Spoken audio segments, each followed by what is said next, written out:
என்னப்பா ரெடியா? ரெக்கார்ட் பண்ணிக்க. ஹலோ கைஸ், இன்றைக்கி பார்த்தீங்கன்னா வந்துட்டு நம்ம கூலி படத்தை பற்றி நம்ம கமல் சார் வந்து நிறையவே பேட்டியில் பேசிட்டு வந்திருக்காரு.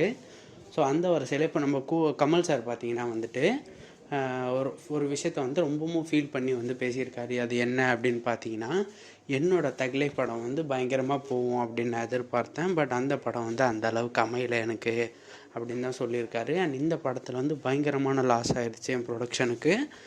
ஏன் அப்படின்னு பார்த்தீங்கன்னா, இந்த படத்தில் மணிரத்னமோட சம்பளமே வந்து அதிகம். அது போக பெரிய பெரிய ஸ்டார் காஸ்ட்டு உள்ளே வந்து ஃபஸ்ட்டு டைமாக வந்து பார்த்திங்கன்னா சிம்புவெல்லாம் வந்து உள்ளே கூட்டிகிட்டு வந்திருந்தார் அவரோட படத்தில்.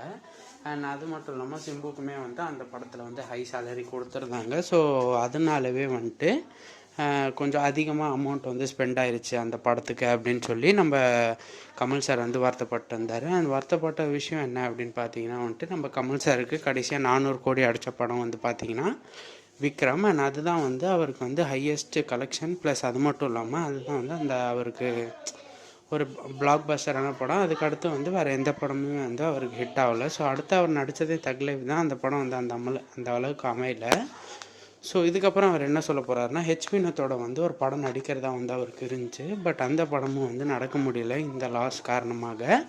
ஸோ இப்போ வந்து அவர் ஃபுல்லாகவே வந்து கதையை வந்து ஃபோக்கஸ் பண்ண போகிறாராம். ஸோ இப்போ வந்து அவர் ப்ரொடியூஸ் பண்ணுறதோ இல்லை ஸ்கிரிப்ட் எழுதுறதோ பண்ண போகிறது இல்லையா. ஒருவேளை கதை நல்லா இருக்கிற மாதிரி ஏதாச்சும் படங்கள் வந்தால் அந்த படத்தை வந்து நடிக்க போகிறேன் இனிமேல் வந்து நான் ரஜினியோட போட்டி போகிறதில்ல அப்படின்னு சொல்லி ஒரு பேட்டியாக வந்து சொல்லியிருக்காரு. அண்ட் ரொம்பவுமே வந்து பெருந்தன்மையோடு நம்ம கமல் வந்து பேசியிருக்கிறத பார்க்குறதுக்கு ரொம்பவுமே நல்லாயிருக்கு. ஸோ இதே மாதிரி வந்து வீடியோஸ் இதே மாதிரி வந்து இம்பார்ட்டன்ட் நியூஸ்லாம் தெரிஞ்சுக்கணும் அப்படின்னு நினச்சிங்கன்னா நம்ம சேனலை சப்ஸ்கிரைப் பண்ணி வச்சுக்கோங்க. நன்றி நண்பா.